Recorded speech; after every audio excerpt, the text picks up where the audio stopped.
Boa tarde a todos vocês, muito obrigado pela presença, muito obrigado, professor Cazem, pelo convite. E o meu tema é normas fundamentais. Ao contrário do professor Rosemiro, mas nem tanto, eu sou, com 30 anos de exercício de advocacia, 15 anos de magistério, esse código não é uma Brastemp, vamos dizer assim, mas ele evoluiu muito do Código de 73. Esse código, ele traz, na minha opinião, aquilo que eu acho de mais importante no código, que são as normas fundamentais, do artigo 1 ao artigo 15. Eu tenho o hábito de dizer, e acho que sem muito exagero, professora Juliana, você que me permite a intimidade, você também que é a minha professora, eu tenho o hábito de dizer que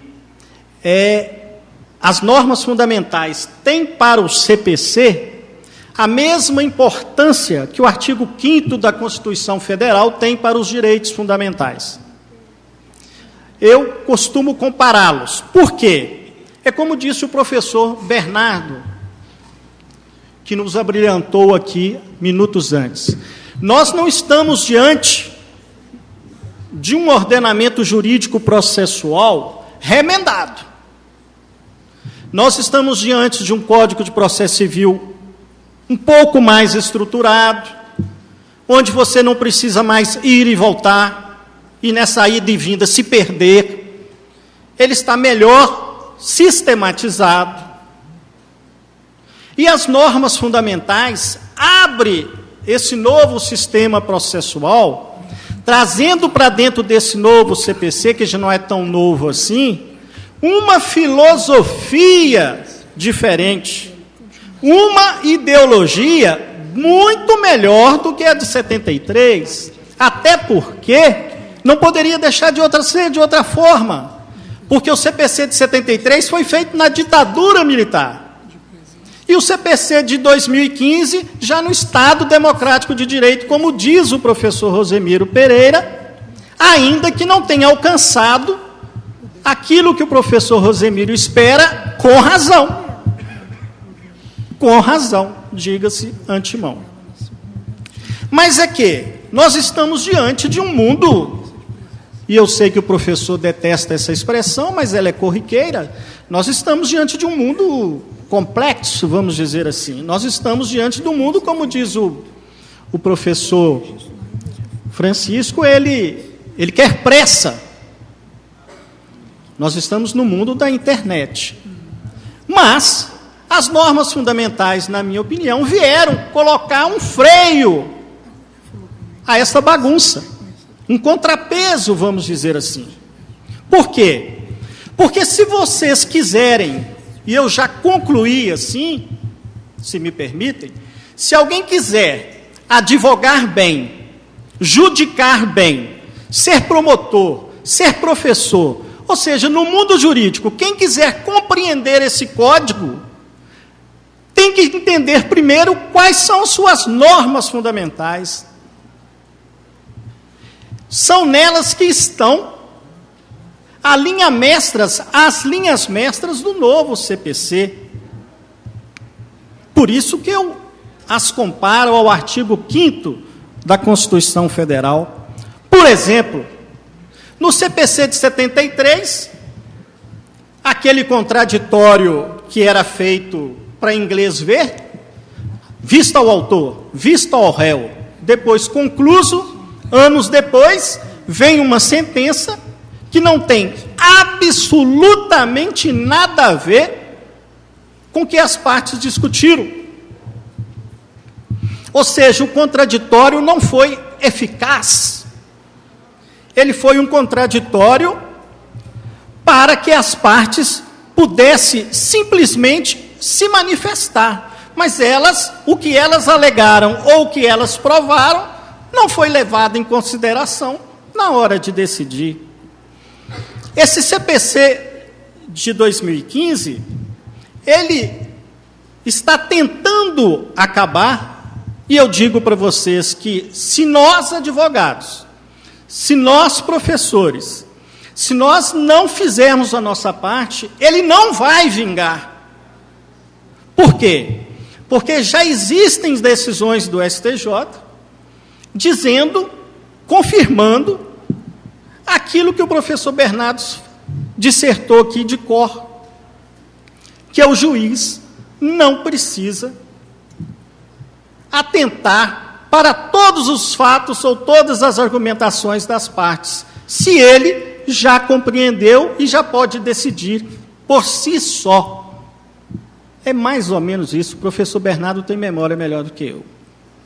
Então, esse CPC diz, com todas as letras, a proibição da decisão de não surpresa. As partes têm o direito de interferir na decisão judicial. E a palavra é interferir e influenciar. Por quê? Porque, de acordo com o ensinamento do professor Rosemiro Pereira Leal, há anos, lá na PUC, mas há anos que ele ensina isso, a decisão judicial é uma construção das partes. A decisão jurídica, como ele gosta de dizer, acertadamente, inclusive. É uma construção das partes, professor Bernardo, e não apesar delas. Porque as decisões jurídicas, elas são construídas, elas são feitas apesar das partes. As partes não têm ali o menor valor. E esse novo CPC, com essas normas fundamentais, ele procura o quê? Melhorar essa relação. Fazer essa relação ser mais democrática. Fazer essa relação ser mais dialética. Para que a decisão jurídica, você ouviu que eu melhorei, né, professor? Já não estou mais falando judicial. Que a decisão jurídica tenha que ser construída pelos agentes processuais. E não de maneira solipsista pelo julgador de 73. Ok? Essas decisões também, elas precisam ser fundamentadas. E fundamentar uma decisão judicial é saber o que as partes disseram, o que as partes provaram. E tirar dali a síntese, de maneira fundamentada. Esse novo CPC, ele traz com ele, lá no artigo 489, né, onde pode ser conjugado com o artigo 11, quais são os elementos da sentença. E nesses elementos da sentença, vocês vão perceber que deixar de fundamentar uma decisão judicial é também o simples fato de citar uma súmula. Nós estamos cansados de ver, inverto o ônus da prova em face à hipossuficiência do autor ou do réu. Isso fundamentou o quê? Nada. Nada, o juiz simplesmente decidiu. Aplico a súmula número X, ou deixo de aplicar a súmula número X, isso também não é fundamento. Ele tem que dizer por que ele está fazendo aquilo. Então eu chamo a atenção principalmente dos advogados do interior, aqui muito bem representado pelo doutor Antônio Bedetti, lá da minha querida Abricampo, um dos advogados mais brilhantes que eu conheço, em todas essas Minas Gerais. Então a decisão do judicial precisa ser fundamentada. E no interior eu vejo, porque eu já rodei essas Minas Gerais todas com a caravana do CPC, antes dela também, e aqui tem vários professores aqui na mesa, todos eles da caravana do CPC. A gente sabe que quando a gente chega ao interior, a gente mais ouve a reclamação. E o advogado fica a ver navios, porque não pode nem brigar com o juiz, porque só tem um quando tem. Então as decisões são tomadas arbitrariamente. E essas normas fundamentais, o que ela vem fazer? Evitar esse arbítrio, trazer o processo para dentro do Estado democrático de direito, para que a decisão jurídica seja uma decisão tomada a três mãos, com três cérebros, e não mais de maneira arbitrária, de maneira solipsista. Para bem dizer sobre essas normas fundamentais, eu tive acesso na semana passada, e eu gostaria, é uma sugestão que eu faço para vocês, anotem o número do recurso especial que eu vou passar para vocês agora. Esse recurso especial, ele dá uma aula sobre normas fundamentais, sobre contraditório, sobre decisão não surpresa, e mais, professor Rezemiro, nesse recurso especial, pode-se alegar, professor, o mundo não acabou ainda, pode-se alegar, nesse recurso especial, o ministro Herman Benjamin, citando o nosso professor aqui de Minas Gerais, de Erli Nunes, o ministro Benjamin disse expressamente no recurso: precisamos acabar com o protagonismo do judiciário.